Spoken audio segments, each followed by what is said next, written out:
apa cara bertuhan yang bagaimana yang benar, yaitu Islam. Kan tadi Pak Indra Mose bilang Islam sendiri artinya berserah diri. Oke, berarti cara bertuhan yang benar yaitu berserah diri. Itu yang saya ambil sudut pandang saya. Artinya Berserah dari dirinya kepada sisi siapa, bro? ya kepada Tuhan lah. Tuhan yang mana? Nah, itu makanya saya tidak ketika di Kristen, misalkan saya sebagai Kristen Jawab nih, aja bro tuh. Aslim, berserah dirilah kamu. Maka Nabi Ibrahim menjawab, aslam tulirabbil alamin.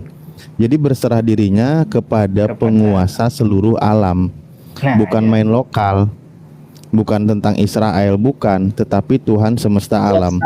Nah, di situ kita jangan salah menempatkan dulu. Nah, Tuhan Itu sendiri mengakui bahwa bro. Itu skakmat itu bro.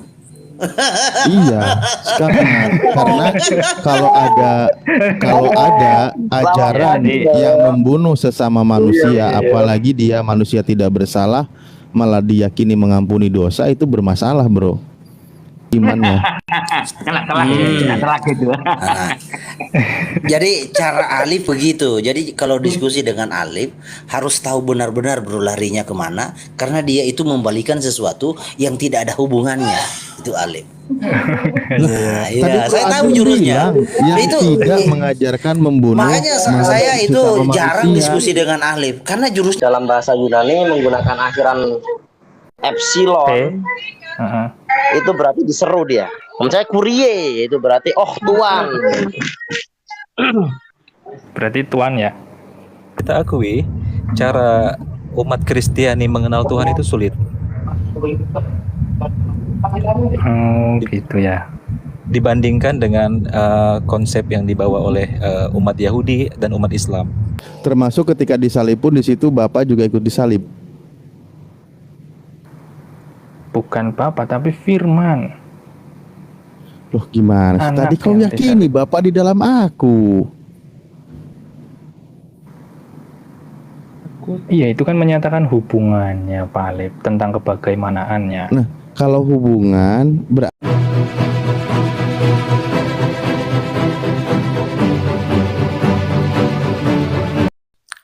itu diserahkan kepada dirinya masing-masing. Tetapi kalau sudah dalam kata ad-din disebut sebagai nasihah. Din itu adalah konsep yang harus dinasehatkan, disampaikan kepada umat, disampaikan kepada manusia, ditegaskan kedudukannya. Maka dalam ayat yang lain misalnya, ketika Allah menyifati umat ini, kuntum khaira ummat ukhrijat linnas ta'muruna bil ma'ruf wa tanhauna 'anil munkar wa tu'minuna billah. Ya kan? Kalian sebaik-baik umat jika kalian menjalankan tiga konsekuensi. Pertama, menegakkan kebaikan, menyuruh kepada kebaikan. Bahkan kata amar di situ, ta'muruna bil ma'ruf, kalian perintahkan manusia untuk mengerjakan kebaikan. Wa tanhauna 'anil munkar, dan kalian cegah manusia dari berbuat kerusakan. Wa tu'minuna billah, dan kalian beriman kepada Allah. Artinya kalau sudah berbicara ad-din, ini adalah sebuah konsekuensi dari menjalankan agama adalah menyampaikan agama. Itu yang saya tangkap dari maksud hadis ini.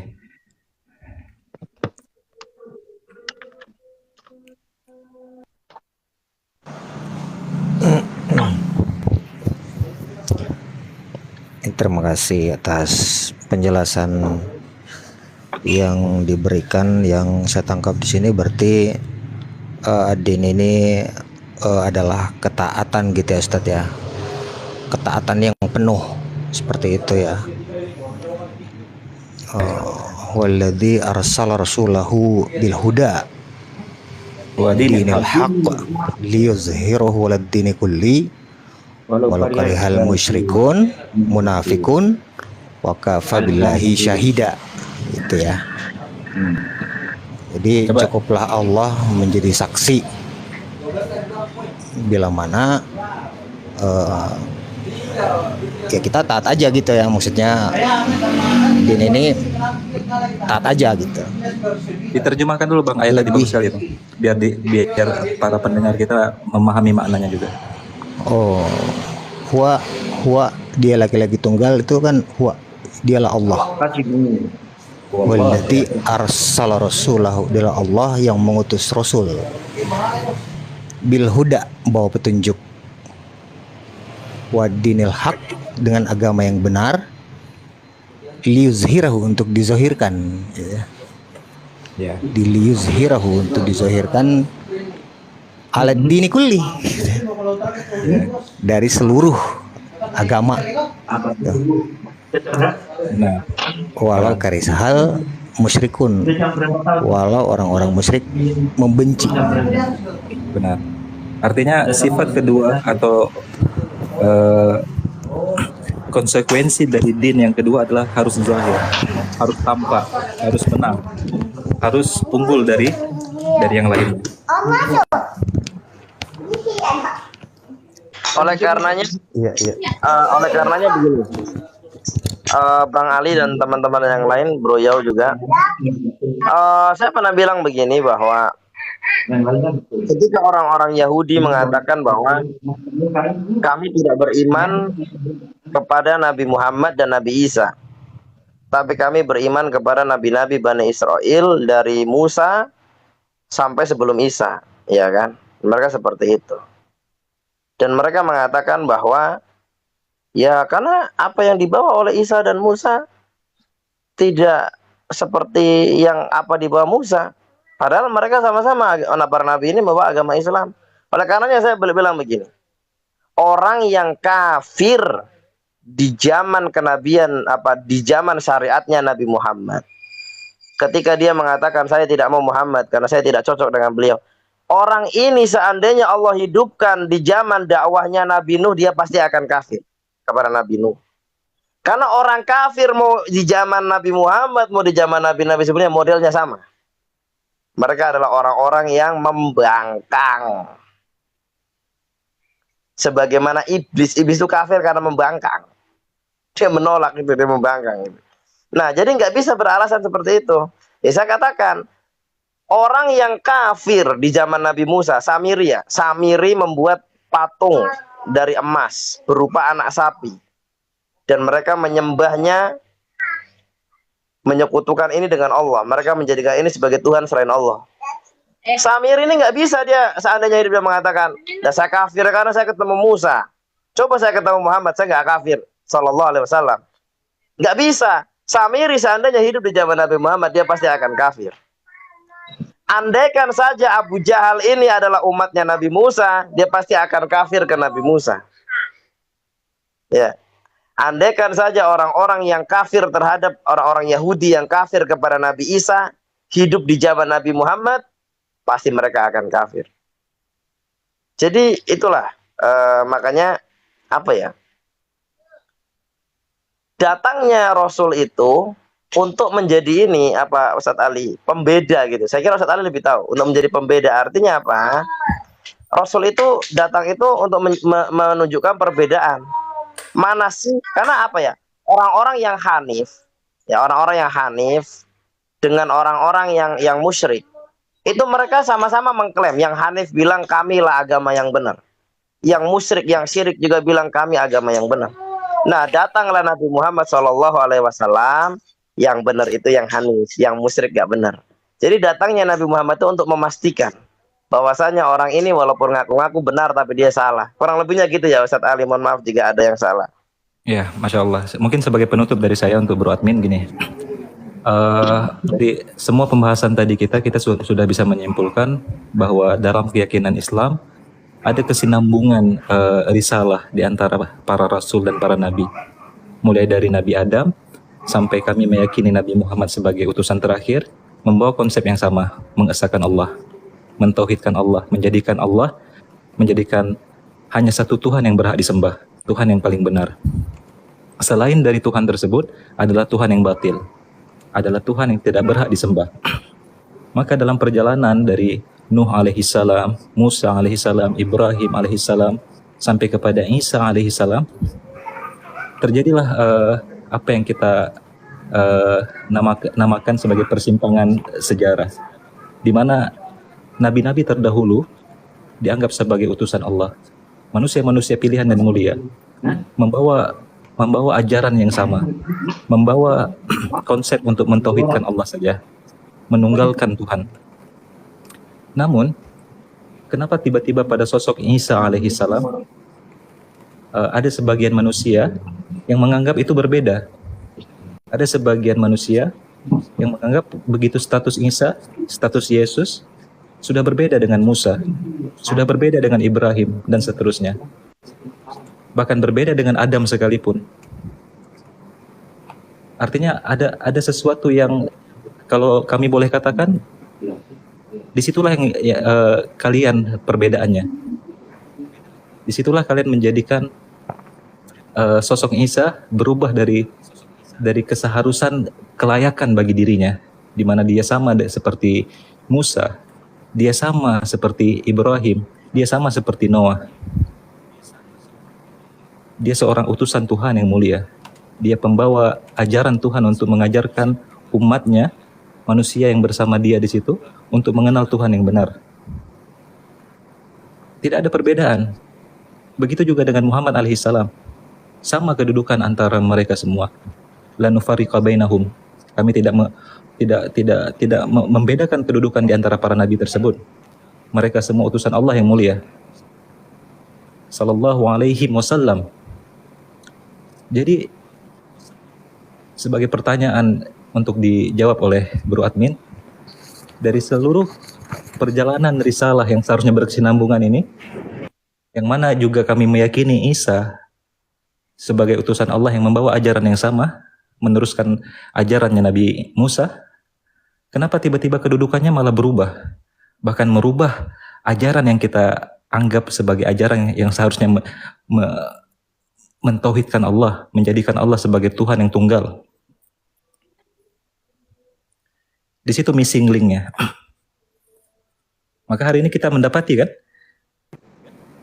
mengapa orang-orang yang masih beriman kepada, yang mengaku beriman kepada ajarannya Nabi Musa, yang kita sebut sebagai Yahudi, ada kesamaan dalam konsep teologi ketuhanannya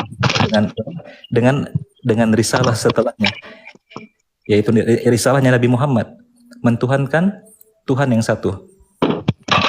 Namun missing link-nya itu di Nabi Isa, yang kita sebut sebagai Yesus. Itu yang perlu dijawab oleh Bro. Kenapa tiba-tiba ada persimpangan sejarah yang membedakan risalahnya Nabi Isa dengan risalah nabi-nabi yang lain? Silakan Bro.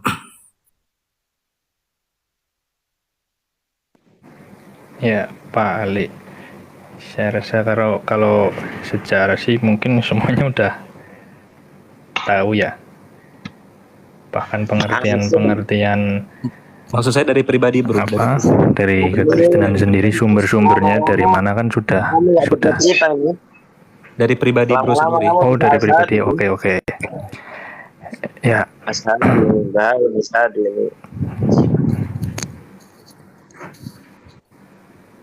Bro Admin, apa kamu itu enggak? Kamu ketika diskusi gini nanya-nanya gini. Kalau pribadi saya tetap percaya begini, Pak Ali.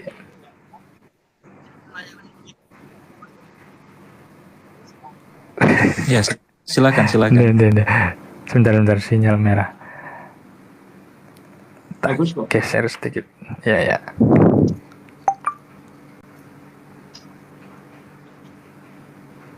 Oke, bagus ya. Iya. Saya sampai sekarang masih meyakini bahwa gini. Dikatakan Pak Indra Mose juga, semua nabi membawa din. Saya masih percaya bahwa itu adalah sebuah cara. Bukan semata-mata seperti pengertian yang sekarang sudah ada, yaitu agama sendiri kan cara bertuhan. Kira-kira begitu. Kemudian membawa din itu berserah diri. Saya masih berpegang pada itu, bahwa semua nabi membawa din. Apa dinnya? Dinnya berserah diri. Terlepas dari dalam bahasa Indonesia din dikatakan agama, saya merasa kurang tepat. Lebih tepatnya adalah cara bertuhan. kemudian berserah diri dikatakan sebagai Islam, tadi mungkin karena dalam bahasa Arab ada kata yang mirip maknanya dengan berserah diri, yaitu Islam, sehingga dimaknai membawa Islam begitu. Tapi saya masih berpegang yang dibawa adalah ajaran, yaitu ajaran berserah diri. Kira-kira begitu, Pak. Iya, jadi Islam itu nggak muluk-muluk, Bang. Islam itu menyuruh orang berserah diri. Makanya ini, hadis, nanti Bapak cek ya. Hadis Bukhari nomor 5. Kalau nggak nomor 5, nomor 6. Aku lupa itu. Sahih ya. Ketika Nabi Muhammad SAW menyurati Hercules. Ya, Hercules ya, tahu ya Hercules. Hercules itu kalau dalam hadis Bukhari yang saya sebut ini disebut Sukufan.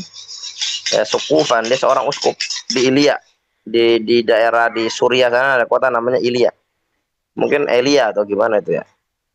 Kemudian kata Nabi SAW ketika menyurati si Hercules ini, dia bilang aslim taslam, itu suratnya Nabi. Bismillahirrahmanirrahim, dengan menyebut nama Allah yang maha pemurah lagi maha penyayang. Mim Muhammad, dari Muhammad Rasulullah. Ya kan, kata Nabi SAW, aslim taslam, kau masuk Islam kau selamat. Maksudnya bukan Nabi Muhammad itu mau mengancam, mau dibantai Hercules, bukan. Aslim, kau masuk Islam, taslam, kau masuk Islam kau selamat. Selamat apa? Masuk surga maksudnya. Nah kemudian Nabi Muhammad mengutip salah satu ayat Al-Quran. Saya kira Ustaz Ali lebih tahu dari saya ini, yaitu a'udzubillahi minasyaitonirrajim, ya ahlal kitabi ta'alau ila kalimatin sawa bainana wa bainakum alla na'budu illallah. Nah itu kan, wahai ahli kitab. Ya, dalam hal ini Yahudi dan Nasrani, tapi wabil khusus ini kepada orang Nasrani ya, orang Hercules ya. Ta'alau ila kalimatin sawa'a bainana wa bainakum. Aduh, ya Eko, nanti kamu naiklah dah kalau gitu.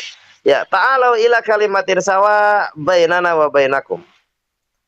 Engkau ahli kitab, marilah berpegang dengan kami pada kalimatin sawa, ya kan? Kalimat yang satu, ya kan? Yang sama, sawa itu sama. Bainana wa bainakum, antara kami dan kalian. Allah na'budu illallah, bahwasanya tidak kita sembah kecuali Allah. Artinya apa? Allah na'budu illallah, bahwasanya tidak kita ibadahi, lebih tepatnya itu, kecuali Allah. Jadi mentauhidkan Allah. Nah, tauhid tadi Nabi katakan dengan perkataan di awal, aslim taslam, kau berserah dirilah kau selamat. Di agama Islam itu tidak muluk-muluk, hanya apa? Disuruh orang itu berserah diri kepada siapa? Lillah, kepada Allah. Bagaimana? Bitauhid, dengan mentauhidkannya. Makanya surah nomor 112 ini kata Eko Widodo, saya asbun ya, nggak apa-apa. Ini asbun bicara nih, asbun bicara. Makanya Allah menamai Al-Quran surat ke 112. Biasa nama-nama Al-Quran itu, nama-nama surat-surat dalam Al-Quran itu biasa namanya itu diambil dari kandungannya. Misalkan Al-Baqarah diambil dari wa idh qala Musa liqaumihi innallaha ya'murukum an tadzbahu baqarah. Ya kan? Nah, itu. Kemudian An-Nisa juga seperti itu. Nah, khusus ayat ini, Bro, khusus ayat ini namanya itu bukan apa ya? Bukan Al-Ahad atau As-Somad, bukan. Namanya Al-Ikhlas. Orang mikir nggak tuh? Nama suratnya begini, namanya lain gitu loh. Nah, ternyata di situ ada makna yang terkandung. A'udzubillahi minasyaitonirrajim. Bismillahirrahmanirrahim. Qul, katakanlah, huwallahu ahad. Dia Allah itu satu-satunya. Allahus samad, Allah tempat bergantung segala sesuatu. Lam yalid wa lam yulad. Allah tidak diperanakkan, tidak pula Allah tidak beranak, tidak pula diperanakkan. Walam yakul lahu kufuwan ahad. Kenapa dinamakan kalimatul ikhlas? Karena orang yang bertauhid butuh keikhlasan. Ya. Kalau orang tidak ikhlas, orang nggak bisa bertauhid. Buktinya Hercules disuruh bertauhid, aslim taslam nggak mau dia. Dia lebih memilih duniawi. Nah, jadi disebut kalimat tauhid adalah ikhlas. Nah, Islam juga adalah agama keikhlasan. Ketika seorang nabi datang, Allah haramkan ini, Allah halalkan ini, Allah perintahkan kamu ini, Allah larang kamu ini, jadi ikuti. Itu butuh apa? Butuh keikhlasan. Itu kurang lebihnya gitu. Jadi Islam itu juga adalah agama keikhlasan. Ketika Allah haramkan ini, ya ikuti. Makanya umat Islam itu tidak boleh seperti orang Yahudi. Kalau umat Islam itu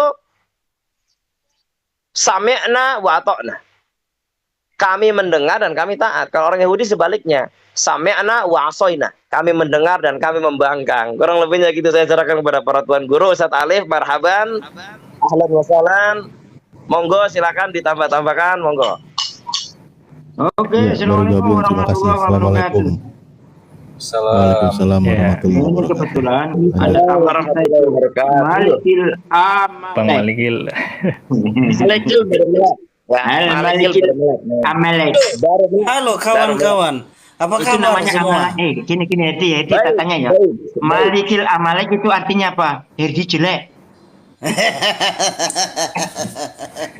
Halo, Manado, Bagus silakan. aja. Bang Ali. Kalau aku lebih suka, Bang aku Bang lebih Ali. suka nyebutnya gini. Bang Aku Ali, lebih suka hajar nyebutnya gini. itu Pak Amir. Coba dikasih pelajaran Malikil Pak Amir itu Bang Ali. Aku lebih suka nyebutnya begini, Malikil Amalek. Kenapa Malikil Amalek? Artinya rajanya bangsa Amalek, rajanya Ikut bangsa Amalek. penyembah berhala. Cocok buat kamu. Cocok. Nah, iya cocok. Makanya Amalek bukan Bukan Amalek. Iya. Astaga. Ini di bawah katanya Malikil bikin kacau. Saya turun aja Pak Amir ya. Enggak. Lanjut kawan-kawan. kok lihat di bawah aku baper banget sih. Bro Herdi ini, Baper Bro banget. Herdi lagi belajar. Jangan nggak Bro Herdi lagi belajar. Lihat itu sama ahli-ahli. Jangan kau maknai dalam syahadah. habis kau Menyusul syahadah. putar kayak kitiran. Dia Ya, ini aku Kita hanya kita pesan dulu. kita nggak Tadi saya nggak lama Pak Amir. Soalnya dia jam hampir kalau beradmin nanti 9 kalap nih, jangan khawatir dia. jam 9 saya ada janjian dengan Farhan. Saya menghargai Pak Amir aja. Enggak serius Pak Amir. Ada janjian dengan Farhan jam 9. Nah, 9. Waktu mana, Bro? Oke, Waktu saya- Kamerun atau waktu ini Brazil, Bro? waktu berhasil. Waktu Brazil. Berarti jam 3 malam lo janjiannya ya. Iya. Ini Lanjut, Ustaz Alif. saya sedikit enggak aduh sorry. Enggak, maksudnya tadi saya main di Pastor Band, cuma saya izin turun dulu sholat. Pas mau balik lagi 5 menit sih kurang lebih saya request dinaikin, nggak naik-naik, tapi Billy juga udah pergi, jadi saya sudahi diskusinya di sana. Tadi itu baru opening, belum apa-apa. Ya barangkali ada yang dengar, jadi ya udahlah, saya pikir tinggalin aja, malah sibuk main drum orangnya. Kayaknya Bro Herdi juga tahu tadi di sana. Saya lihat tadi Bro Alif izin karena sholat. Nah, Iya. Maksudnya Waduh. nggak saya terusin jadi. Suyanto, Malikil elu cari koin. Ya nanti DM nomor rekeningmu Bro Suyanto ya.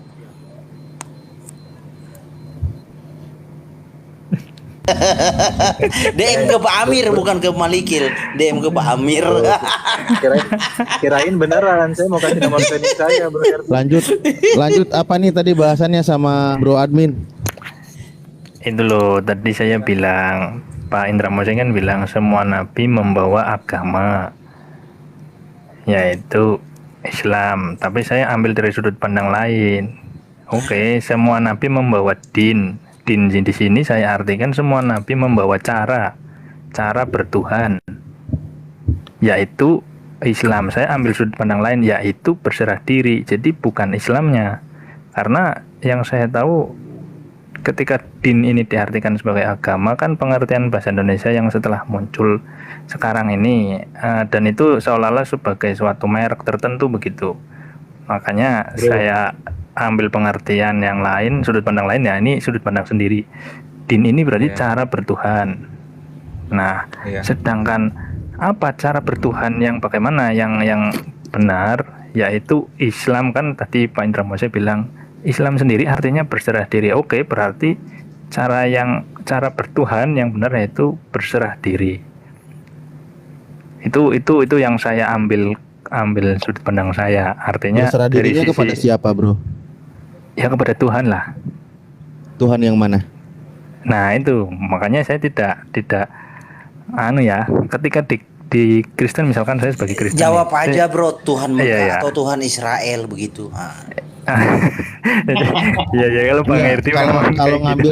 ngambil Iya, dari kalau saya kan konsep Kristen yang nih. dikenalkan, Iya, maka lebih bagus bro, itu to the point. Saya kiblatnya gini, Tuhan gini. Israel, Bentar, bukan Bang Tuhan Herdi. begitu. To the Tadi point saya aja suka. bro. Sebentar, tadi saya suka sama narasinya Bro Admin. Jadi semua nabi membawa ajaran berserah diri kepada Tuhan. Tapi kalau kamu tanya sama Herdi, pasti dia bilang semua nabi membawa ajaran oneness Pentakosta kepada Tuhan. Aduh, Bang Ali ini jadi provokator ini. Ya tapi arahnya nggak ke situ, ya. Ya Tuhan yang diperkenalkan di kekristenan lah. enggak, saya karena Kristen, ya gini, Kristen Bro. gitu. Kalau merujuk kepada kata berserah diri, di situ kan kalimatnya begini. Aslim, berserah dirilah kamu, maka Nabi Ibrahim menjawab, aslam tulirabbil alamin. Jadi berserah dirinya kepada penguasa seluruh alam. Nah, Bukan iya. main lokal. Bukan tentang Israel, bukan, tetapi Tuhan semesta alam. Nah, di situ kita jangan salah menempatkan dulu. Kalau diartikan secara umumnya repot juga nanti gitu. Makanya para nabi itu kan menerima wahyu dari Tuhan yang satu, mereka Tuhannya sama, dan berserah dirinya juga satu kepada Tuhan yang sama gitu loh. Bahasanya Gitu. Tuhan seluruh alam itu luas bro. Iya, alam Tapi- itu kan Ya oke. segala sesuatu ciptaannya, Bro. Sinyalnya. Tuhannya Tapi elektoral. pilihlah tentang kalau itu kerucutkan dua sudut pandang Israel dan Arab. Nah selesai itu pasti. Ya, Oh, Israel, saya coba Pak Alif. Hmm. Ya, saya nggak ngelihat Israel dan Islamnya ya. Jadi selama berserah dirinya kepada Tuhan yang mengajak kita untuk tidak membunuh sesama lah itu. Saya rasa itu sudah sangat tepat sekali karena Tuhan Itu sendiri repot, mengakui bahwa Bro. Itu skak mati itu bro. Iya, sekarang karena kalau ada ajaran yang membunuh sesama manusia, apalagi dia manusia tidak bersalah, malah diyakini mengampuni dosa, itu bermasalah, Bro. ya. Makanya Ya, Tuhannya itu yang intinya tidak itu. membunuh sesama manusia gitu loh, bukan gitu. Tapi yang Iya. menciptakan manusia, jangan sampai kita mengimani Tuhan yang dalam kurung dibunuh oleh manusia, itu akan bermasalah nanti. Salah imannya. Telak gitu. Nah, jadi cara Alif begitu. Jadi kalau diskusi dengan Alif harus tahu benar-benar bro larinya kemana, karena dia itu membalikan sesuatu yang tidak ada hubungannya. Itu Alif. Nah, Tadi iya, Bro saya tahu Admin jurusnya. bilang, yang Itu tidak mengajarkan membunuh. makanya saya itu sesama jarang manusia. diskusi dengan Alif karena jurusnya jurus jadul. Udah sering dijawab. Bilang aja kamu nggak diskusi kan aku takut kamu. Bang Herdi. Oke, Pak Amir, saya siap-siap dulu ya. Nanti kalau memang gimana kalau nggak jadi dengan Farhan, saya masuk ke sini ya. Takut. Nah, tapi pastikan Pak Amir, kalau saya naik ke sini Bang Ali diturunin. Saya nggak enak kalau ada Bang Ali. Karena sama-sama minoritas, nggak enak ya. Oke Pak Amir ya kawan-kawan ya.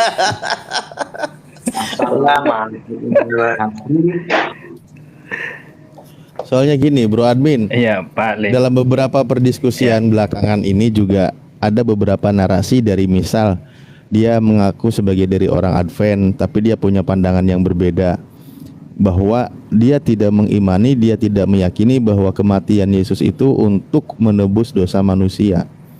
Kematian Yesus itu, Oh, iya. penangkapan Yesus dan disalib itu memang murni adalah dapat fitnahan dari orang-orang ahli Yahudi,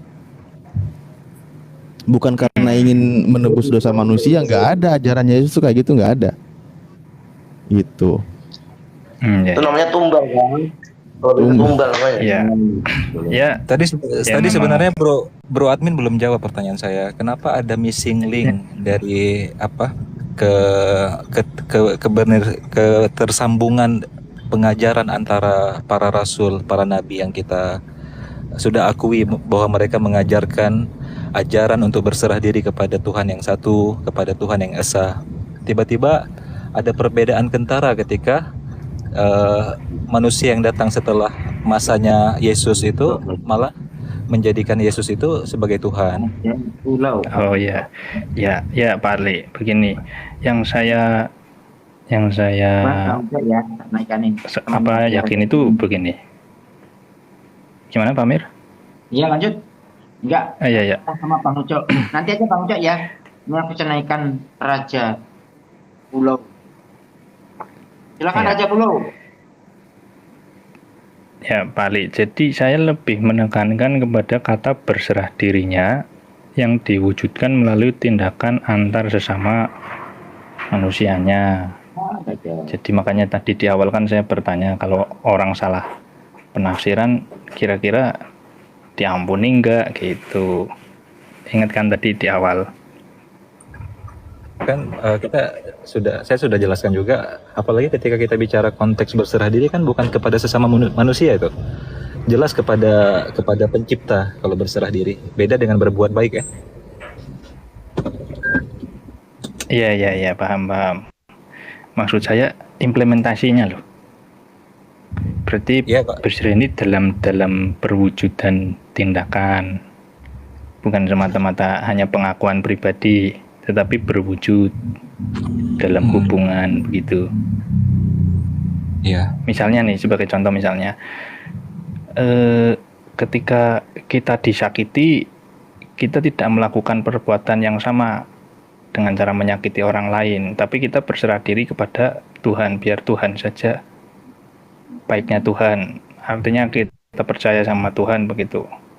Dan perbuatan menyakiti itu Tuhan juga tidak menyukai, kan seperti itu. Oke. Itu ada kesalahpahaman menurut saya. Jadi makanya dalam bahasa Arab dibedakan antara berserah diri dalam artian Muslim dan menyandarkan diri dalam artian kita sering sebutkan doa atau zikir kita kepada Allah, hasbunallah wa ni'mal wakil, atau natawakkal 'ala Allah, Pasrah ya. tawakkalna 'ala Allah. Jadi makanya itu beda. Ketika tawakal itu artinya kita menyandarkan urusan kita kepada Allah. Kita disakiti biar Allah yang mengganjarnya, atau biar Allah yang membalas kebaikan kepada kita. Itu namanya menyandarkan diri. Tapi berserah diri dalam artian yang kita ibadahi, yang kita jadikan sebagai Tuhan kita, yang kita anggap sebagai pencipta kita hanya Tuhan yang satu. Itu konsep berserah diri. Makanya saya katakan tadi, berserah diri itu hubungannya dengan pencipta. Berbuat baik hubungannya dengan manusia. Oh gitu, ya. Ya sudah Pak Ali. Tapi seandainya sementara ini saya beda pendapat, enggak apa-apa ya? Nggak apa-apa, kan saya bilang itu Oh, urusan iya, private kita masing-masing. Saya menghormati Iya, pilihan siap. bro, ya. Kalau nggak beda pendapat tapi sampai saya- sudah asyhadu iya. Allah. Enggak. Tapi model jawaban dari kami tadi bisa ke pencerahan kepada Bro Admin bahwa ada persepsi lain loh tentang berserah diri, ada persepsi lain loh tentang bagaimana kita melihat sang pencipta itu, ya kan? Iya, Bang Ali. Makanya saya bertanyakan supaya tahu juga. Ya, terima kasih Pak Ali.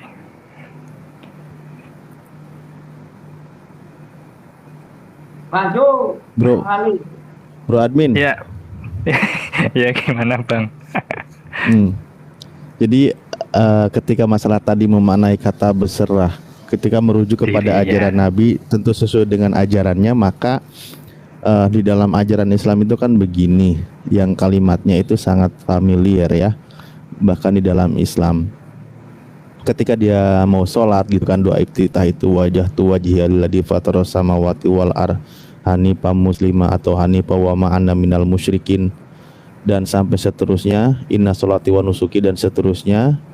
bahwa ketika masalah semua kalimat itu diucapkan, la syarikalahu wa bidzalika umirtu wa ana minal muslimin gitu, dan aku bagian orang yang berserah diri kepada Tuhannya. Jadi kepada kepada Allah. Nah, disitulah konteks masalah berserah diri yang dimakan seorang muslim.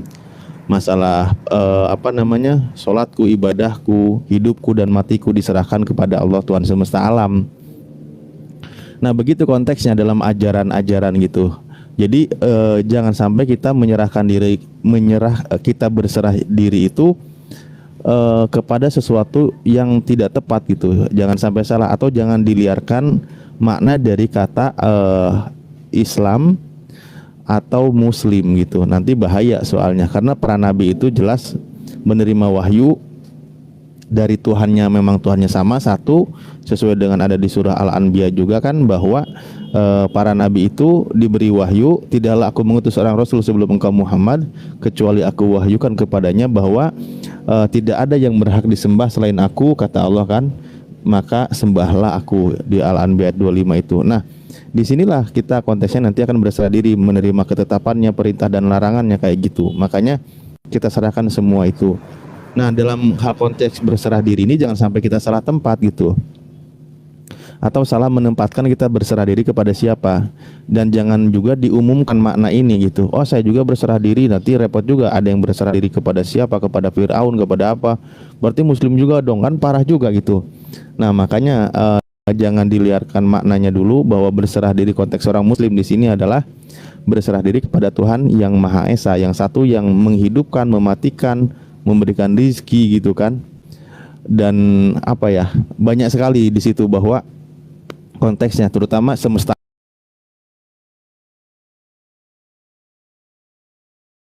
alam dulu nih, Tuhan semesta alam gitu. Nah, begitu konteksnya Bro Admin. Ya, Pak Alif. Yep. Oke, saya paham. Tapi tadi makanya saya ngomong boleh ya, kalau misalkan sementara ini saya beda pendapat. Dan saya garis bawahi. Alhamdulillah. Masih Pak sementara Alif. ini ya. Ya enggak, Saksikan ya, ini lagi sementara diskusi insya ini. Allah.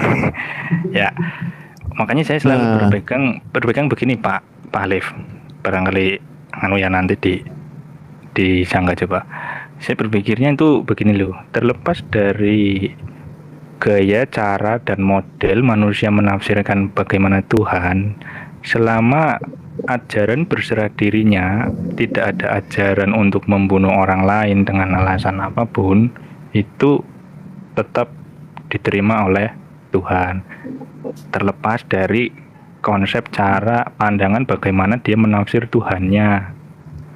Yang penting ajaran berserah dirinya ini tidak ada ajaran untuk menyakiti atau membunuh sesama. Intinya dari sudut pandang itu, makanya saya melihat bahwa semua ajaran yang tidak ada ajaran untuk membunuh manusia, itu berarti datang dari Tuhan, apapun dia mereknya, Hindu, Buddha, Konghucu, Kristen, Islam, seperti itu loh.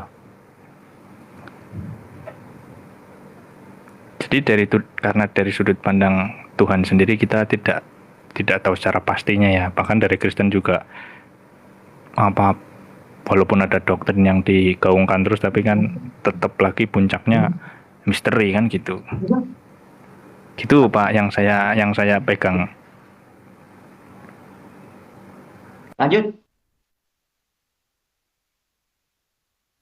Nah, contoh gini Bro Admin, saya izin bertanya dulu di salah satu ayatmu yang mengatakan bahwa kata Yesus di Matius 11:25 itu, aku bersyukur kepadamu Bapa, Tuhan langit dan bumi, karena semuanya itu engkau sembunyikan, dan seterusnya ya. Itu ada kan kalimat begitu? Iya. Nah, kepada siapa Yesus bersyukur di situ? Kepada Bapa, kepada Tuhan, Tuhan. Nah, repot juga nanti. Ya itu soalnya kalau teks aslinya kan kepada Kurios, tapi diartikannya kok kepada Tuhan. Kurios sih? Itu sih kata Tuhan di situ kan kata Theos Tuhan dong. Kalau Kurios itu Tuhan.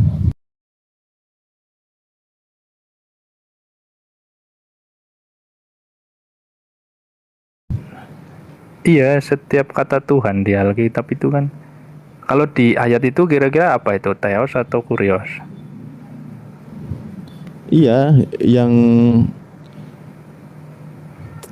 Bro admin, gini loh, masa kamu malah jadi bingung? Aku bersyukur Enggak. kepadamu Bapa, Tuhan Iya, langit dan Tuhan langit dan bumi. bumi. Nah, Mm-mm. iya. Itu kata Nah, Tuhan di situ di sini, kurios atau theos? wah kalau kurios repot bro. Cari Oh, aja di coba ininya coba. itunya. Benar, Kalau lihat. kalau kurios itu biasanya gelar yang disematkan kepada manusia. Ayat tadi berapa? Ayat berapa? Matius 11 kayaknya. Matius 11. Matius 11. Belum lagi nanti yang satu lagi. Ya, aku coba Bapak kami yang aku- apa? Bapak Bapak kami yang Bapak di kami surga, yang di surga. di langit. Matius 11 berapa tadi sih Pak Alif? Aku lupa ya. Aku ngecek dulu Matius sih. 11. Kalau nggak salah Matius 11 25. Ayat 25. Tuhan, ini coba aku juga penasaran apa ya. Aku bersyukur Tuhan langit dan bumi, kata Tuhan. Tuhan kurios, Bang. Kuri. Kurios balik. Kurios. Iya. Bukan kuri, itu kurie bang. Iya, kurie. Kurie Kurie. itu vokatif, tanda seru. Jadi kalau nama-nama nama atau gelar atau dalam bahasa Yunani menggunakan akhiran epsilon, Heeh. itu berarti diseru dia. Misalnya kurie itu berarti tuan. Berarti tuan ya. Ya, itu. Iya, itu Diseru Palif. dia. Artinya tuan Palif. Oke. Jadi konteksnya mau dibikin Tuhan apa Tuhan nih? Kalau diskusinya sama Kristen ya udah pasti Tuhan. Ya udah, Tapi berarti kalau- Tuhan penguasa langit dan bumi kan? Iya. Ya udah, dia bersyukurnya kepada Bapa yang punya Iya, kepada kekuasaan Bapa. lebih mutlak. Mm-mm. Bahkan kan Yesus itu kan yang diberi kuasa kan? Iya. Bukan pemilik kekuasaan, tetapi dia yang diberi kuasa gitu. Bro, gini, saya mau tanya, pernah nggak bro renungkan bahwa Tuhan Sang Pencipta kita pasti tidak akan menyusahkan kita dalam cara kita mengenal dirinya? Gimana Pak? Bisa diulangi? Ya, Seri-seri. Tuhan Sang Pencipta kita ketika dia mengutus rasul atau utusannya, Mm-mm. artinya kan dia ingin memudahkan kita manusia untuk mengenal dirinya. Mm-mm. Betul. Betul. Lalu artinya lawan dari pemahaman ini tidak mungkin Tuhan menyusahkan manusia untuk mengenal dirinya. Dirinya. Iya. Ya. Dan Iya, harus betul. kita akui cara umat Kristiani mengenal Tuhan itu sulit. Oh, gitu ya. Dibandingkan dengan konsep yang dibawa oleh umat Yahudi dan umat Islam. Kalau kita buat perbandingan tiga agama inilah, Iya. akhirnya kan dalam perpolimikan cara kebagaimanaan Tuhan tersebutlah kan memunculkan berbagai dogma, memunculkan berbagai macam konsili, Betul. ya. Artinya telah keluar dari konsep seharusnya Tuhan memudahkan cara manusia mengenal dirinya, ya enggak? Oh, iya. Ya, Bang Ale. Tapi seandainya itu, kalau saya pegang sama peristiwa Filipus, kalau masalah memudahkan dan menyulitkan Bali. Bahkan Filipus pun yang sebagai hidup di zaman Yahudi ya, dia juga mengimani tentang ajaran Yahudi, janji-janji mesianik. Ketika Yesus mengatakan, akulah jalan dan kebenaran, melihat aku, melihat Bapa, dan sekarang ini engkau telah melihat dia. Lah, Filipus masih bertanya, tunjukkan Bapa kepada kami, itu sudah cukup. Nah, sampai di situ Yesus menjelaskan telah sekian lama aku bersama-sama dengan kamu, kan dibilang seperti itu. Tidak percayakah engkau bahwa aku di dalam Bapa, Bapa di dalam aku? Artinya pengertiannya hanya sampai kepada aku di dalam Bapa, Bapa di dalam aku. Bagaimananya hanya itu saja, Pak. Jadi cara termudah untuk mengenal Tuhan ya melihat Yesus, melihat apa yang dilakukan Yesus, melihat tujuan Yesus, makna dari kedatangan Yesus, begitu Pak. Kalau lebih dalamnya dalam pengajaran itu, hal yang paling singkat sering kita sampaikan itu adalah untuk membentuk karakter. Bagaimana seorang manusia itu di hadapan Tuhan, yang dianggap sebagai manusia baik di hadapan Tuhan, ya yang berkarakter seperti Yesus, kira-kira gitu paling. Ya, artinya akhirnya kan berbeda Cara dengan mudahnya konsep ya.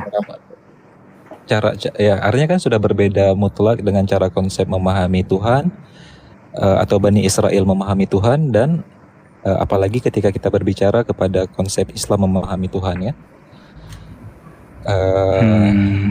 Kemudian gini, sebenarnya tadi belum terjawab juga tentang missing link di antara pembicaraan panjang kita bahwa para nabi dan para rasul itu membawa risalah yang sama atau ajaran yang berserah diri kepada pencipta.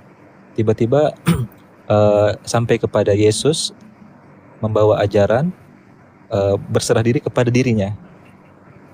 Ngerti nggak maksud saya?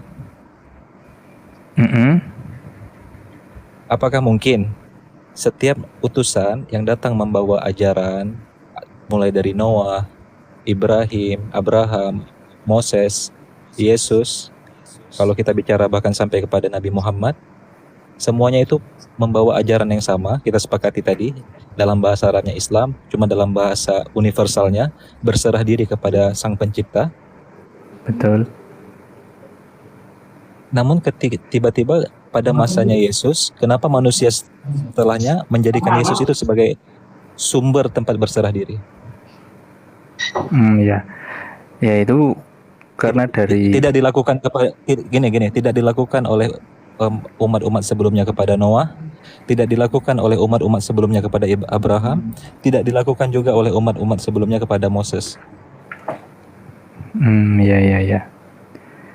Ya karena ini Bang Ali, karena menurut sumber yang ada di Kristen bahwasanya banyak sekali klaim-klaim yang tidak dilakukan oleh utusan-utusan lain kecuali Yesus sendiri yang mengklaimnya, seperti dia datang dari atas, kemudian peristiwa hadirnya, kemudian peristiwa mukjizatnya, kemudian terlebih lagi soal bangkitnya. Jadi memang sama-sama utusan, tetapi banyak juga klaim-klaim yang disampaikan Yesus yang kita tahu dari sumber Kristen Alkitab itu tidak diklaim dan tidak dilakukan oleh nabi-nabi sebelumnya.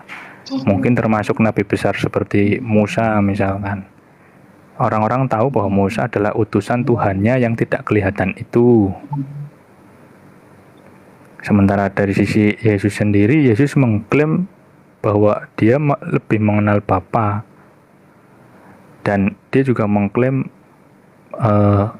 satu dengan Bapa. Mengklaim lagi aku di dalam Bapa, Bapa di dalam aku. Jadi klaim-klaim seperti itu yang tidak ada atau tidak dilakukan oleh nabi-nabi yang lain, sehingga hal itu menjadi dasar pemikiran munculnya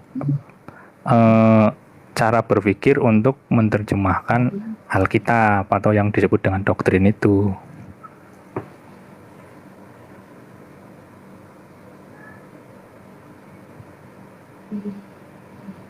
Ya kira-kira begitu Pak Ali.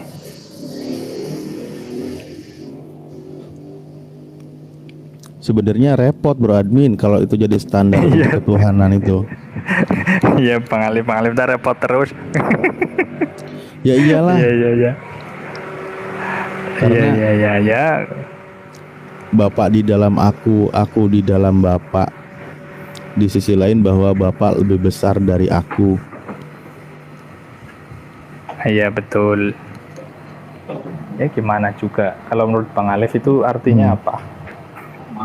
Ya, istilah seperti itu kan perumpamaan yang perlu dimaknai. Maksudnya Bapak di dalam aku itu maksudnya gimana gitu loh. Nanti repot juga kalau memang Bapak di dalam aku, berarti Yesus itu adalah Bapak. Kamu nggak sepakat juga.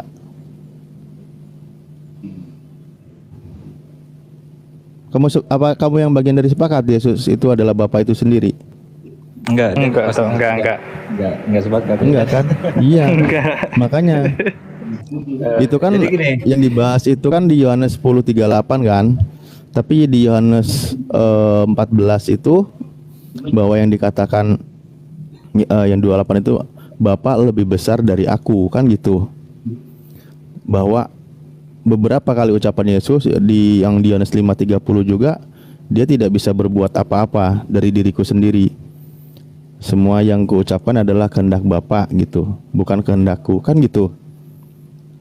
Nah, jadi kan memposisikan kalimat Bapa di dalam aku dan aku dalam Bapa, maka itu perlu dimaknai seperti apa gitu kan.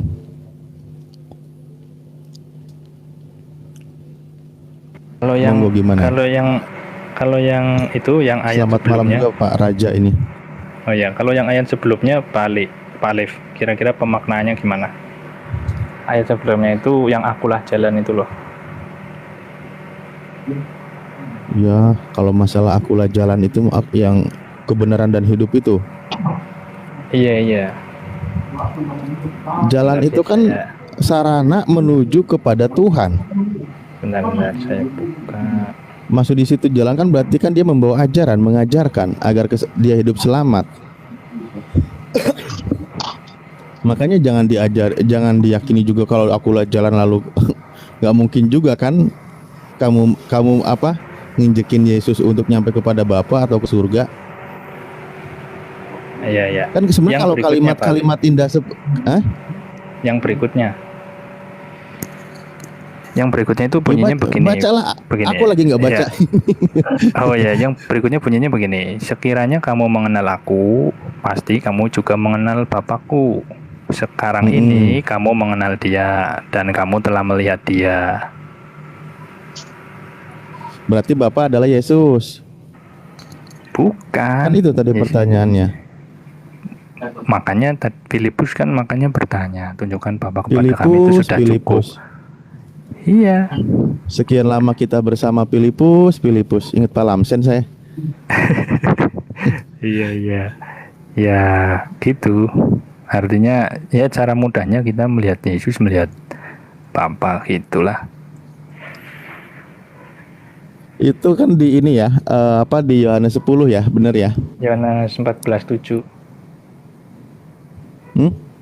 Yohanes 14:7. Oh iya, sorry. Di Yohanes 10 juga ada sih, Yohanes 14:7 sampai 11 coba. Ntar saya buka dulu deh ya. Udah Palidaya. Bang Masa Halidaya. memaknai kayak gitu aja ribet amat sih bro admin. Nggak ribet. Saya tinggal ngikut. Saya nggak mau Lah maknain kalau sendiri. masalahnya gini, kalau kamu mau konsisten ketika dikatakan bahwa Bapa di dalam aku, ya kan? Kan gini coba kalimatnya ya. Kata Yesus kepadanya, telah sekian lama aku bersama-sama kamu Filipus, namun engkau tidak mengenal aku. Barang siapa telah melihat aku, ia telah melihat Bapa. Bagaimana engkau berkata, tunjukkanlah Bapa itu kepada kami? Nah, kamu coba jelaskan dulu deh satu ayat ini. Nah, itu udah dijawab di ayat berikutnya kan penjelasannya itu.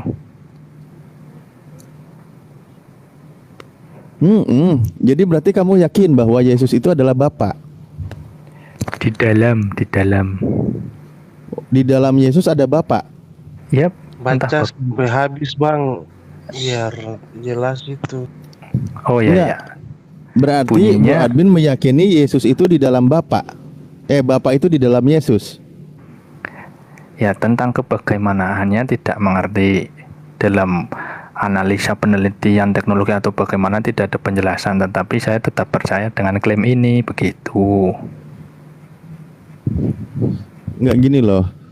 Makanya tadi barusan begitu ditanyakan maksudnya di dalam Yesus itu ada Bapa. Berarti Bapa itu kan di dalam Yesus, kan keyakinanmu. Oh iya, kita lupa Ya, nih, betul. sama Bentar. Assalamualaikum Bang Hidayah. Bang Hidayah, Bang Raja Pulau Waalaikumsalam warahmatullahi Selamat datang Israel. Bang Raja Pulau. Assalamualaikum semuanya Ustadz, Ustadz Alif, Bro Waalaikumsalam Admin. warahmatullahi. Ustadz Ya, ya lanjut dulu. Pak Raja Pulau Ustadz Alif, mungkin bisa selesaikan dulu dibantu. mungkin. Bro Admin, selamat malam Ya, ya. Bang. Malam Bang Raja Pulau. Ya lanjut dulu Ya, Ustadz enggak. Alif sama Bro Admin, silakan tafadhal. Saya nyimak dulu. Malam Pak Admin, malam semua. Ya malam Iya, juga iya. Bang. Silakan lanjut. Bagaimana keadaan semua sehat-sehat saya tuh Pak? Sehat, puji Tuhan, sehat. Amin amin. Ya, gitu Pak Alif. Kalau saya memang penjelasannya nggak ngerti, tetapi hanya percaya saja dengan klaim ini. Ketika dikatakan bagaimana di dalam ini, bagaimana saya nggak ngerti. Nah, artinya kan itu kalimat perlu pemaknaan, gitu.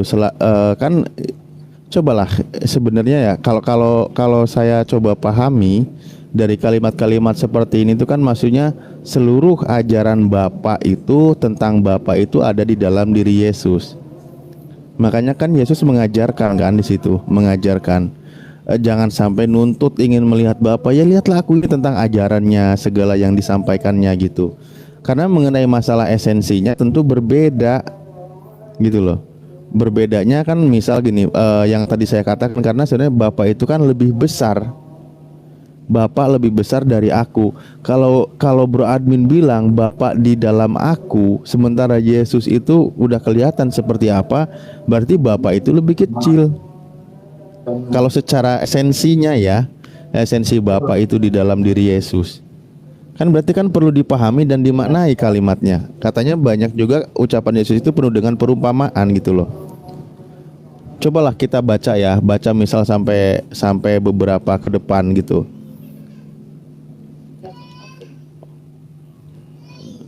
Tidak percayakah engkau bahwa aku di dalam Bapa dan Bapa di dalam aku? Apa yang aku katakan kepadamu tidak aku katakan dari diriku sendiri, tetapi Bapa yang diam di dalam aku, dialah yang melakukan pekerjaannya. Percayalah kepadaku bahwa aku di dalam Bapa dan Bapa di dalam aku. Atau setidak-tidaknya percayalah karena pekerjaan-pekerjaan itu sendiri. Aku berkata kepadamu, sesungguhnya barang siapa percaya kepadaku, ia akan melakukan juga pekerjaan-pekerjaan yang aku lakukan. Ini kan semua berkaitan dengan ajaran. Bahkan pekerjaan-pekerjaan yang lebih besar daripada itu, sebab aku pergi kepada Bapa. Masa Yesus pergi kepada Bapa sementara Bapaknya di dalam Yesus? Kan sulit untuk dipahami. Dan apa juga yang kamu minta dalam namaku, aku akan melakukannya, supaya Bapa dipermuliakan di dalam Anak. Jika kamu meminta sesuatu kepadaku dalam namaku, aku akan melakukannya. Jelaskan bro? Berkaitan semuanya kalau berkaitan kita sih dengan memang, ajaran. Ya, kalau kita itu berkaitan dengan hubungan, bahwasanya ada hubungan yang erat antara Bapa dan Anak ini, sesuatu yang erat tidak bisa dipisahkan. Itu pengertian kalau dari kekristenan. Mengenai ajaran, ya satu-satunya cara mudah untuk menjelaskan tentang ajaran, ya hidup kita harus sama seperti Yesus, karakter kita juga harus sama seperti Yesus, sebagaimana manusia yang diharapkan oleh Tuhan itu seperti manusia bro. Yesus ini gitu. Kalau ajaran bro, maaf, ini jelasin lagi ya. Yang tadi kan masih lanjutan yang saya juga sampaikan. Kalau kamu meyakini Bapa di dalam Yesus, coba kamu pahami lagi yang di 28-nya itu. Kamu telah mendengar bahwa aku telah berkata kepadamu, aku pergi, tetapi aku datang kembali kepadamu. Sekiranya kamu mengasihi aku, kamu tentu akan bersukacita karena aku pergi kepada Bapakku, sebab Bapa lebih besar daripada aku. Coba, dia pergi kepada Bapa dan Bapa lebih besar daripada aku. Itu gimana coba? Ya, kalau berkaitan dengan ayat yang tadi tetap sama, bahwasanya ada hubungan yang erat antara Bapa dan Anak, antara Yesus dan Bapaknya. Itu aja sih mengenai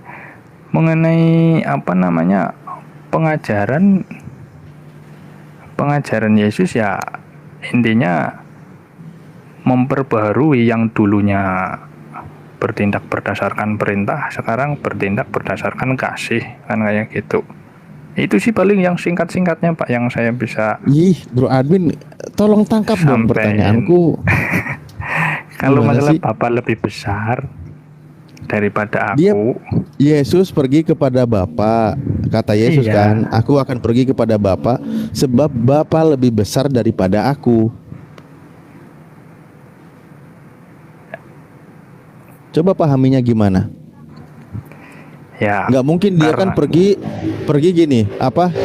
Kayak karena kalau dia dalam diri sendiri dia pergi terbang, balik lagi ke situ lagi.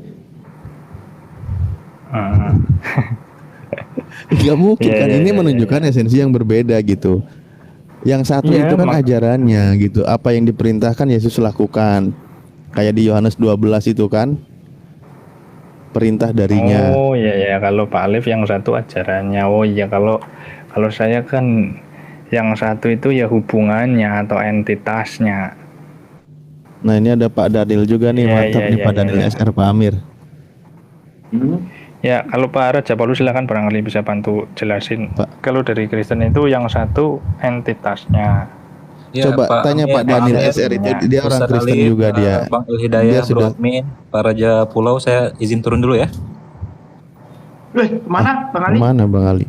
Mau makan dulu. Nanti gabung lagi insya Allah. Ya ya. Biar bisa naik yang lain dulu.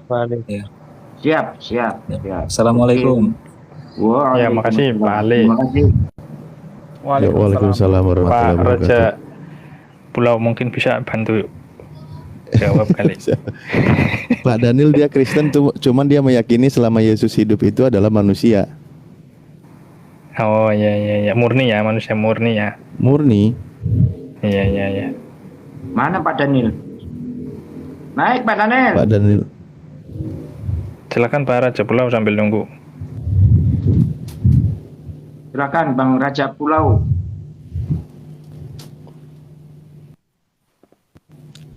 Itu loh kok malah jadi pergi. Keluar. Pencet Salah toh. gimana? Makanya itu pasti diyakininya ketika Bro Admin meyakini Bapak di dalam aku di dalam Bapak, siapa yang melihat aku dia melihat Bapak, secara tertulis diyakini demikian, itu biasanya orang Wanes. Karena Yesus itu adalah Bapak itu sendiri gitu loh. Kan gitu. Ya, ayat itu sering dipakai sama Wanes untuk menjelaskan itu, tapi di situ kan ada kata dan.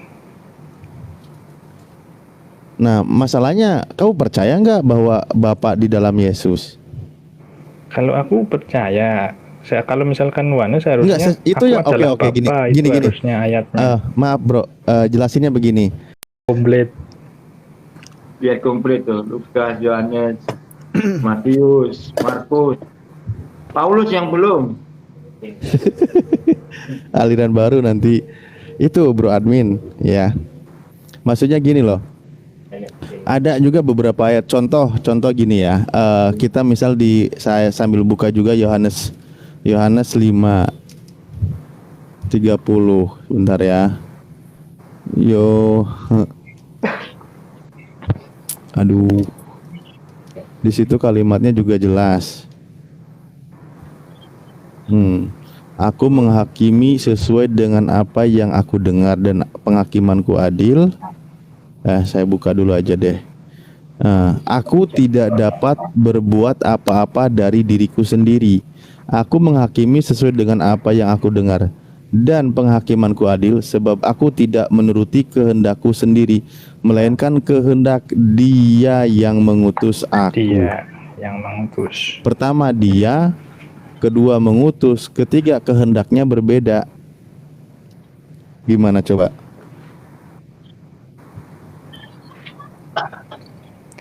Iya. Ya kalau itu maksudnya problemnya apa, Bang Alif? Kalau dikaitkan dengan ayat sebelumnya, apa problemnya? Ya ampun Bro Admin, ini kan menunjukkan entitas yang berbeda. Oh iya ya. Oke. Saya nggak mau menyimpulkan loh. Maksudnya Bro Admin tuh jangan problemnya apa bro. Kamu maknain itu gimana gitu. Enggak. Yesus dengan Bacanya Bapa gini loh. kehendaknya sama atau beda? Masing-masing punya kehendak nggak? Kalau ya, ya punya kehendak, tetapi kehendak Yesus juga mengikuti kehendak Bapaknya. Nah, berarti berbeda kan?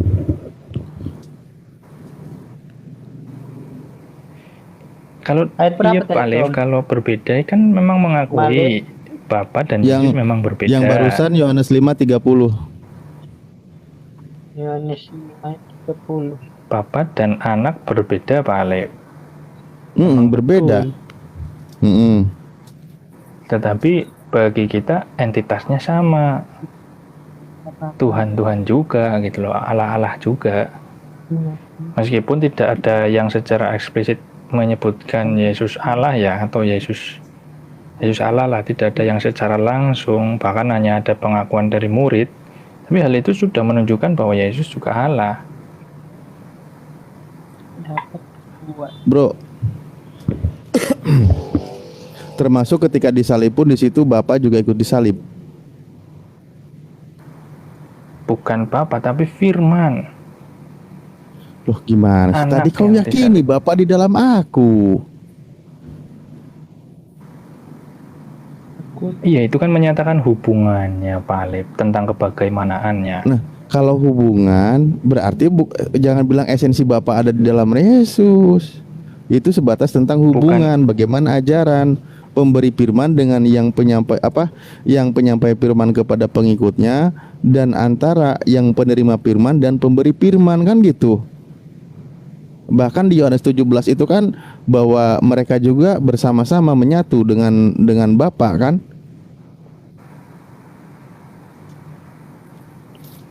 Ya, memang kesatuannya tidak terpisah, tapi masalah kebagaimanaannya tidak tahu. Sedangkan pada waktu peristiwa disalib, semua orang melihat yang disalib adalah Yesus. Kan Bapak di dalam Yesus, Bro. Gimana, Pak Alif? Iya kan Bapak juga di dalam Yesus, berarti Bapak juga ikut disalib. Kalau pemaknaan itu terus terang memang tidak ada pengajaran itu, Pak Alif. Loh, tadi Anda katakan Bapak di dalam aku. Gimana sih? Iya, itu menyatakan hubungan, itu sedang menjelaskan hubungan. Oh, berarti pada prinsipnya memang Bapak itu tidak di dalam diri Yesus kan? Kalau kebagaimanaannya saya tidak tahu. Yang dalam-dalam ini kebagaimanaannya tidak tahu. Kan harus disampaikan. Ketika jenengan mengatakan berarti Bapak disalib. Loh, yang disalib Yesus, semua orang melihat itu. Iya. Tadi kan kau tadi mengangkat ayat Bapak di dalam aku. Kan gitu. Betul, kan? aku di dalam Bapa, itu menyatakan hubungan yang tidak terpisah. Tentang bagaimananya tidak tahu. Yang satu tentang tidak kelihatan, yang satu terlihat. Ya termasuk saat disalib juga berarti kan? Intinya seperti itu. Iya, makanya ketika disalib pun dia disalib Yesus. Lah, tapi kan Bapak di dalam aku, katanya hubungan yang tidak terpisahkan. Iya, memang seperti itu klaimnya. Lah, Tapi itu jawaban saya tadi juga sudah Pak. inilah saya rasa. Oh ya, silakan Pak Daniel. Itu bagiku bukan apa dia. Dia disebut aku di dalam Bapa, Bapa dalam aku. Bukan berarti dia ada bapaknya. Itu tadi kita bilang tadi. Ini ya. Bukan berarti aku di dalam Bapa tadi kan. Itu maksudnya dia untuk jangan sampai orang-orang tahu kalau dia itu Allah. Makanya dibilang Bapa di dalam aku. Kalau dia ngaku sendiri, akulah Bapa, akulah Allah. Makanya dibilang, kalau dibilang kayak gitu berarti nanti dia apa? Bakalan disiksa atau dibunuh karena orang itu nggak tahu kalau dia Allah sebenarnya. Bapa. Nah itu Pak.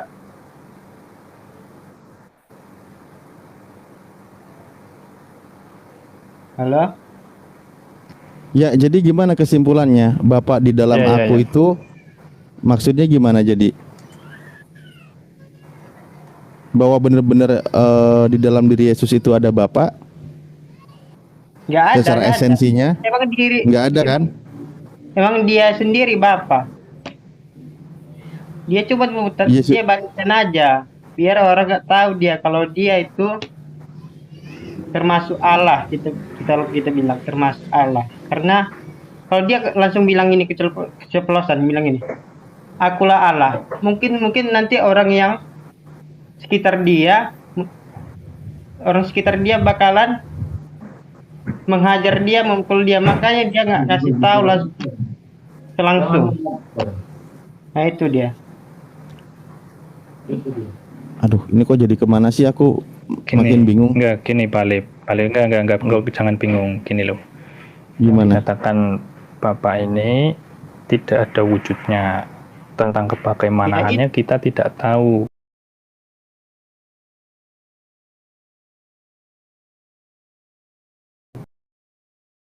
Tidak, Pak Alif. Ketika proses Berarti penyaliban kita dia melihat tentang ada sosok yang Bapa. disalib. Memang betul dia itu Bapa. Jadi pada waktu proses penyaliban kita hanya merujuk kepada yang dilihat disalib. Yang masalah yang tidak kelihatan itu kita tidak tahu, penjelasannya hanya itu Pak Alif. Oke, Kalau Pak Alif sekarang memaksa, gini aja tadi deh. katanya di dalam, kayak gitu nggak bisa. Oke. Karena dikatakan jadi di gini. dalam aku di dalam Bapa itu bukan berarti Bapa di dalamnya. Bahkan dikatakan aku di dalam Bapa, Yesus yang di dalam Bapanya. Coba gimana tuh? Gitu loh, makanya saya jawab memang tidak ada jawaban untuk pertanyaan itu, Pak Alif. Jawaban yang hanya bisa disampaikan itu ya yang disalib adalah Yesus. Tentang bagaimana Bapanya, apakah dikatakan Bapa juga disalib, tidak ada keterangan itu, bahkan tidak bisa dijelaskan karena tidak tahu kebagaimanaannya di dalam-dalaman ini gitu loh. Nggak, Itu maksud jawaban Bapak puncak, yang- Pak Alif. Halo Pak. Pak Alif. Ya, gimana Pak? Ya. Oh Pak Alif, silakan Aku Pak. anak-anak ini, aku umurku 17 Pak. Nah Iya, ini iya. maksudku. Coba gimana? Aku minta jawaban yang tegas dulu. Iya. Maksud Bapak itu waktu disalibkan dia itu kenapa? Mungkin Bapak pikir kenapa dia bilang Bapak maafkanlah aku, sebab mereka tidak tahu apa-apa. Dia itu sebenarnya mencontohkan pada umatnya karena dibilang itu berarti kita misalnya gini, kita berdoa kita bakalan kayak gitu juga.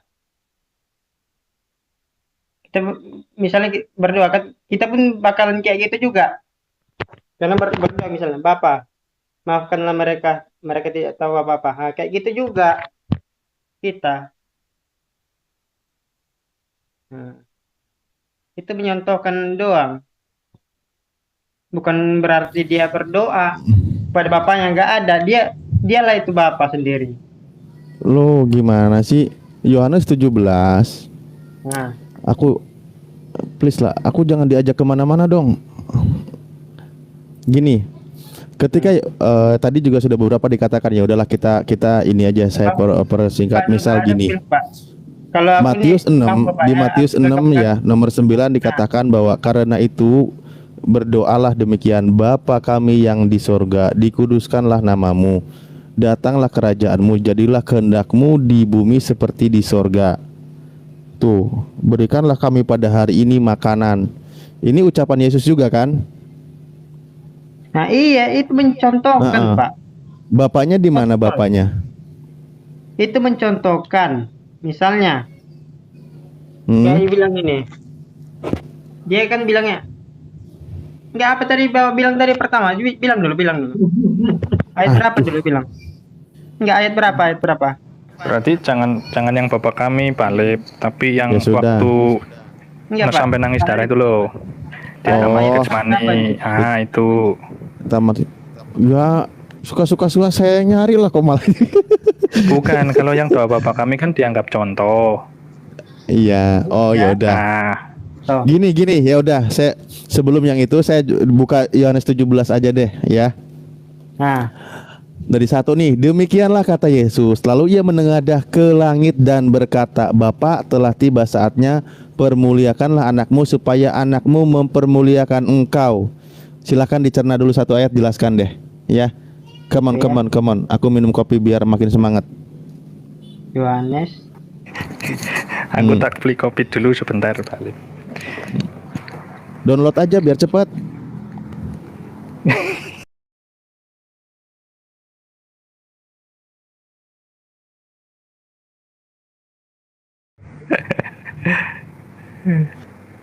Silakan Ya, Pak ya. Daniel. Ya. Yohanes 17 aja deh, saya nggak kemana-mana dulu. Kalau dibilang doa itu ternyata sebatas contoh, nanti saya bawa ke Yohanes 4 juga makin bingung lagi, Kang.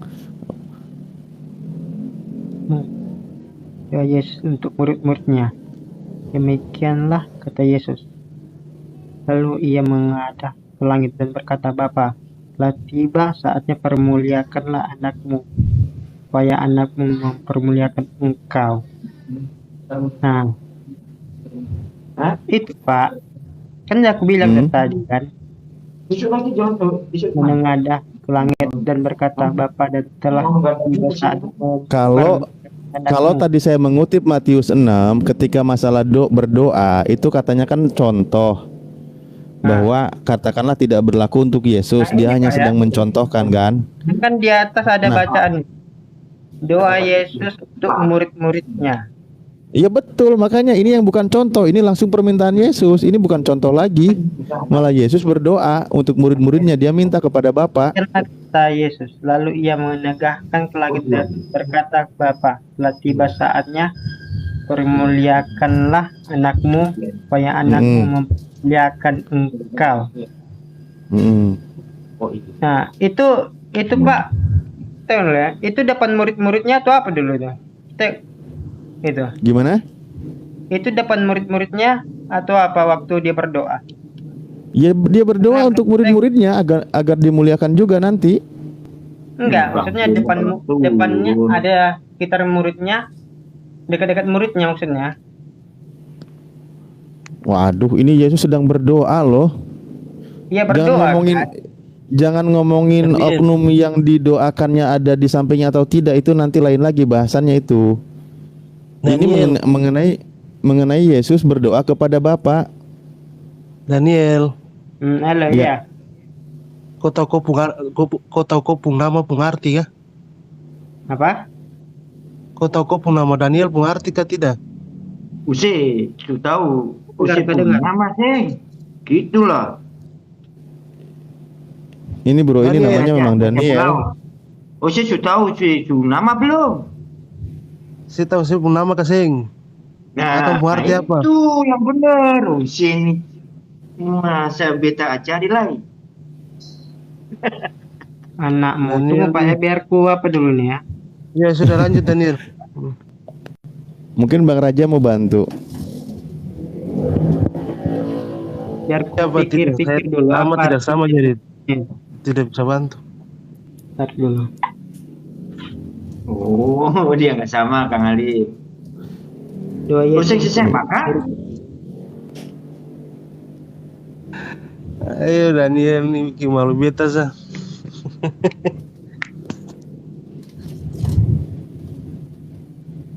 Iya. Bicara dulu Pak ya. Aku mau lagi apa nih?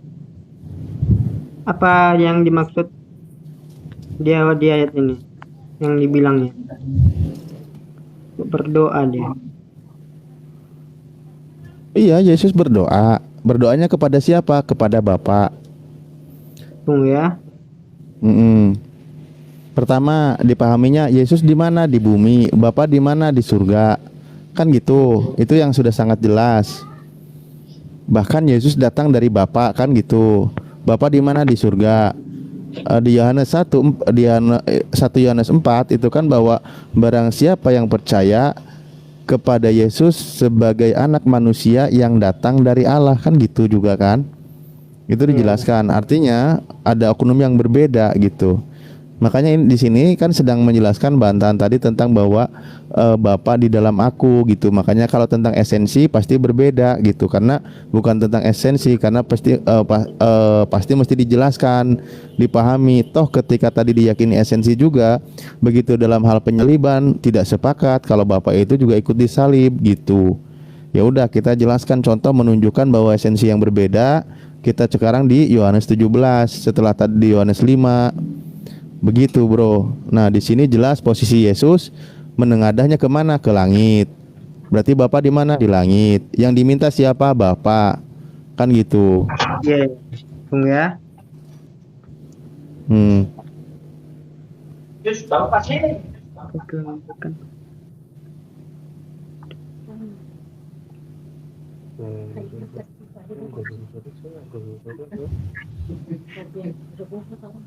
Lanjut, Daniel. Enggak dulu Pak, bicara dulu Pak. Aku mau nyimak dulu. Baca-baca. Oh, dulu. ya sudah. Nah, bicara dulu Bapak. Jangan dibaca semua, Bro Daniel. Nanti kamu makin ini, takutnya terguncang. Terguncang. Kok bisa seperti itu? Mau dibaca-baca bagaimana Daniel deh, nggak dari tadi belum mengerti satu baik-baik itu. Mau baca sama nanti saya bingung. Aku nggak ngerti apa yang kau bilang nih.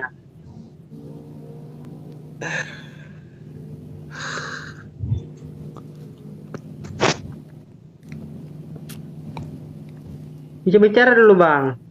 Kalau mau bicara. Ya udah, monggo lanjut mungkin Bang Al Hidayah, Bang Bintang Muslim, silakan. Tengok dulu. Waduh, kok turun si ya, Bro admin ya? Masya Loh, Allah. kok malah pergi? Iya. Udah tergoncang Ustaz Alif, udah tergoncang, terlalu tergoncang mungkin. Bro Daniel, salam Bang. Gimana kabarnya Bang? Oh, tunggu dulu Pak, tunggu. Oh iya. Lagi mikir dia. Lagi, Pak. Luar biasa. Memang kita harus mengetahui ini semua. Betul Bang.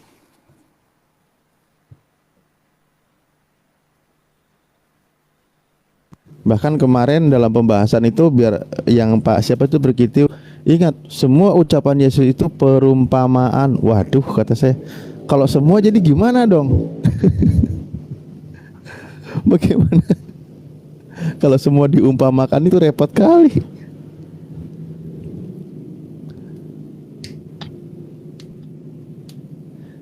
Giliran yang sesuatu yang berbeda dijadikan perumpamaan.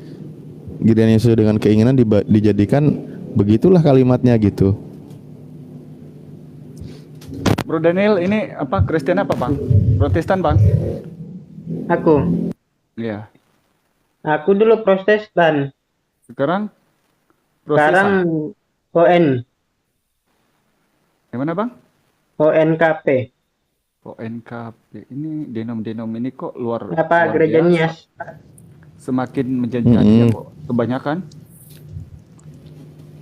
Jadi kalau Kan Daniel ini kemarin Bang Al, kemarin Daniel ini sama ayahnya bener nggak bahwa meyakini kalau setelah melihat dan menyimak kitab-kitabnya Yesus itu memang seutuhnya manusia kan, bukan Tuhan ketika dia hidup.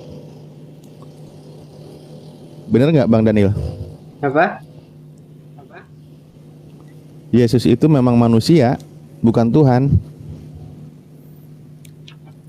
Iya, kan kalau bilang kan Yesus itu menjelma menjadi manusia. Enggak. Yesus pula dia datang ke apa itu lu?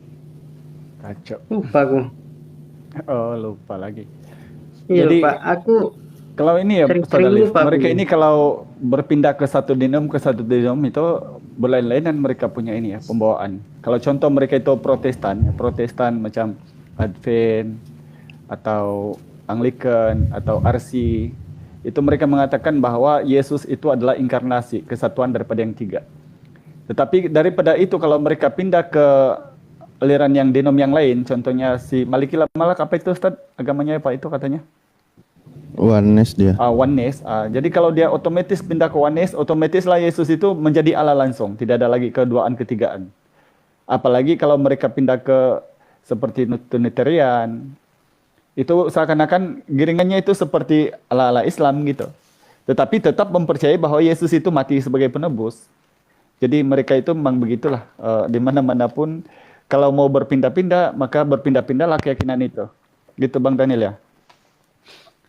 Bang Daniel, kalau dalam Islam yang saya pahami kan Bang, siapapun Yesus itu, mau dia itu jalan, mau dia itu membangkitkan orang mati, mau dia itu meminta roti dari sorga, kalau dalam versi kami Islam, tetap dia itu sebagai Nabi Bang, utusan Tuhan. Karena dari Al-Quran pun, sama Bible itu, tidak ada kesetaraan dia dengan Tuhan. Itu kalau kita boleh baca beberapa ayat lah yang saya boleh kasih kepada kamu bahwa Tuhan Allah itu memang tidak boleh dibentukkan sebagai sesuatu yang diciptakan. Karena ini diperkenalkan oleh nabi-nabi termasuk Yesus memperkenalkannya di Markus 12:29, sebelumnya di Ulangan 64, di 1 Raja-Raja 2 nomor 3, di Yesaya 44 nomor 6, bahwa Tuhan dan Allah itu memang sama, mereka tidak pernah terpisah-pisah gitu. Tetapi kalau keimanan Kristen, kenapa ini berbeda? Karena satu ayat ini Bang. 1 Korintus 8 nomor 6. Ini di sini dikatakan, bagi kita hanya ada satu Tuhan saja yaitu Yesus, dan satu Allah saja yaitu Bapa. Padahal sebelumnya Yesus mengatakan dalam Markus 12:29, dengarlah hai orang Israel, Tuhan Allah kita, Tuhan itu Esa. Esa berarti Tuhan dan Allah itu satu. Tidak ada yang terpisah dari mereka. Nah, bila antum kemudian mempercayai apa yang dituliskan oleh Paulus melalui surat-suratnya ke Korintus, ke Efesus, Galatia, Timotius, dan sebagainya, ini otomatis akan jadi terpisah. Karena di Roma ya, Roma contohnya, Roma 9 nomor 10 nomor 9. Sebab kalau kau mengaku dengan mulutmu bahwa dia adalah Tuhan, maka kamu akan diselamatkan. Jadi pengakuan iman rasuli ini, di Amanat Agung 28 ini, karena hasil-hasil tulisan surat Roma. Kemudian di naskah tertua itu tidak ada. Karena itu setelah Paulus mengirim surat-surat, terjadinya beberapa kali konsili. Untuk pembenaran, pertama keesaan, duinitas, lalu trinitas, baru surat penebusan dosa yang diajarkan Martin Luther di abad ke-15. Nah inilah sebabnya kenapa kalian kalau berpindah-pindah di nom, saling tidak bersamaan keimanannya.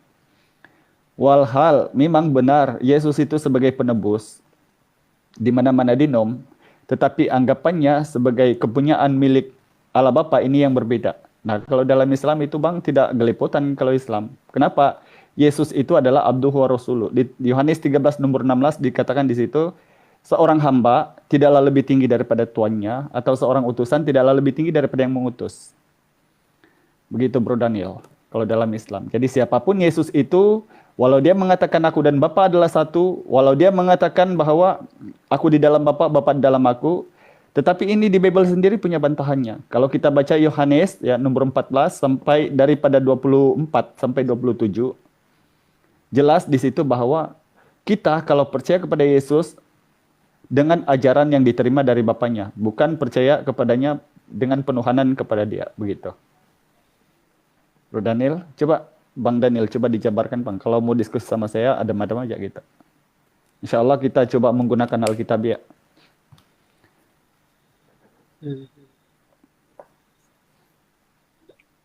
Mungkin mau disanggah Bang, silakan Bang.